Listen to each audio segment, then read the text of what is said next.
देखी भैया, जैसे आदमी की अपन अलग अलग पहरावा बा, केहू धोती कुर्ता पहनता, केहू पैंट शर्ट पहनता, केहू जींस टी शर्ट पहनता। वही तरी देवी देवता के भी अपन खुश होके खातिर अलग अलग तरह के चढ़ावल जाला। वही तरी एगो हमार कार्तिक भैया असभक्त और विनोद भैया असभक्त अपने में कैसे माई के बखान करता लो, गुणगान करता लो। आई गीत में सुनल जाओ।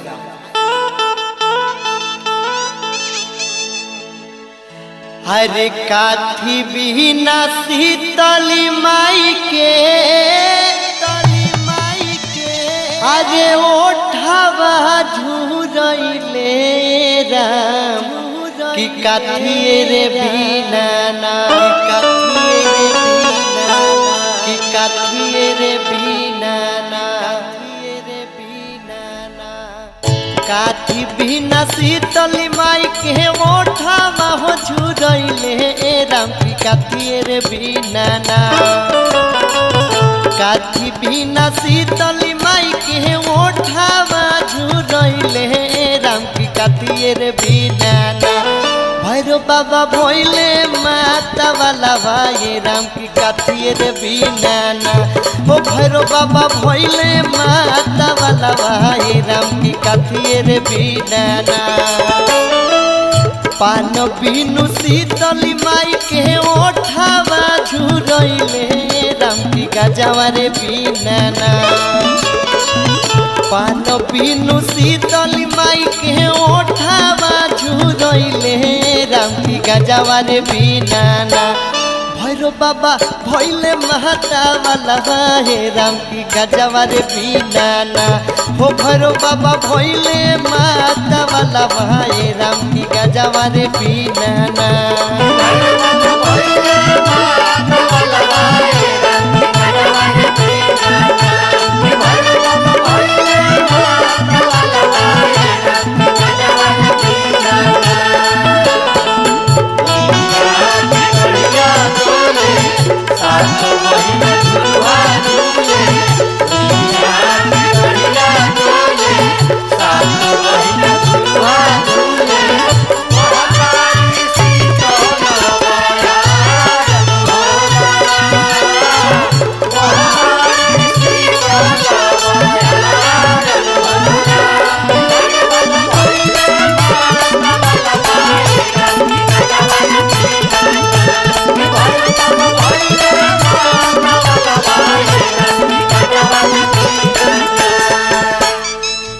काई खा के शीतली मैया अति सुख पवलिए राम की काई रे पी के ना।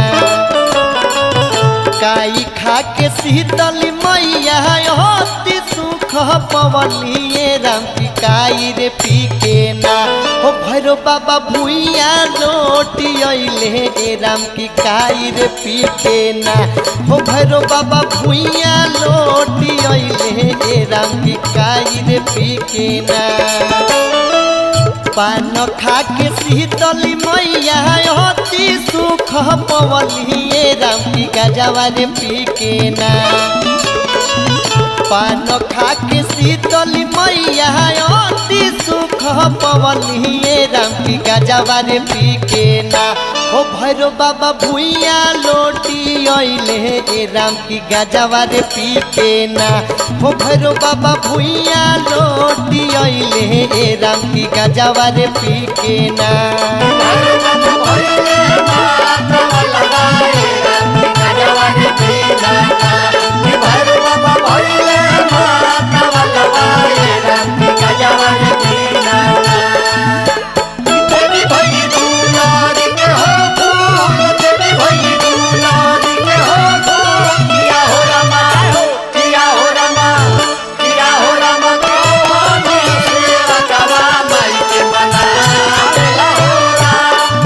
Rama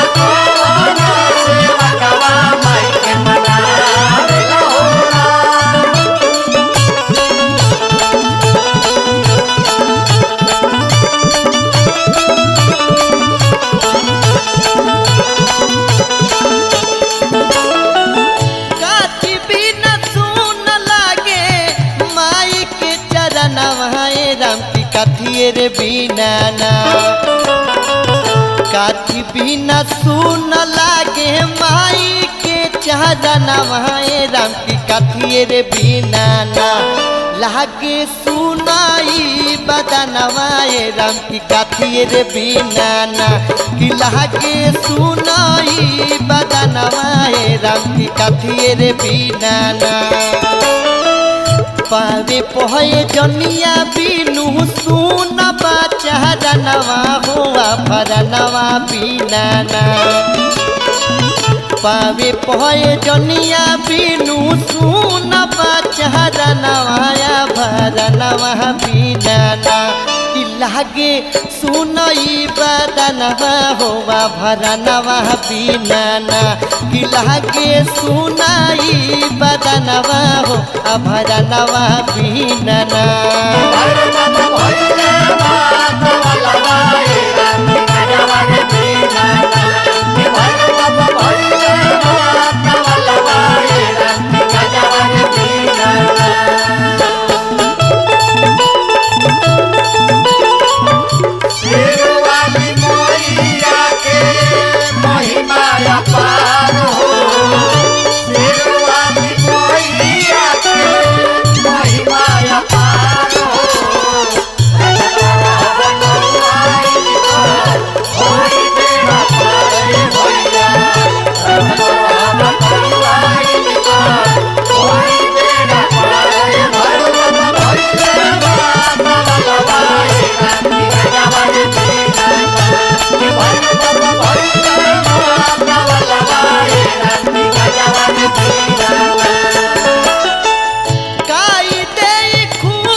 राम की काई रे कोई लेना काई दे खुश करब हो शीतल माई के मनवा हो कि काई रे कोई लेना हो मैया ओई है मोर अंगनवा हे राम की काई रे कोई लेना हो मैया ओई है मोर अंगनवा हो कि काई रे कोई लेना चुनरी करा होते खुश करब मनवा ए राम की भगती रे कोई लेना चुनरी करा होते खुश करब मनवा ए राम की भगती रे कोई लेना हो ओहे विष्णुपुरी आंगनवा हो कि भगती रे कोई लेना हो भैरो बाबा भोइले माता वाला भाई राम की गजवा रे बिना ना हो भैरो बाबा भोइले माता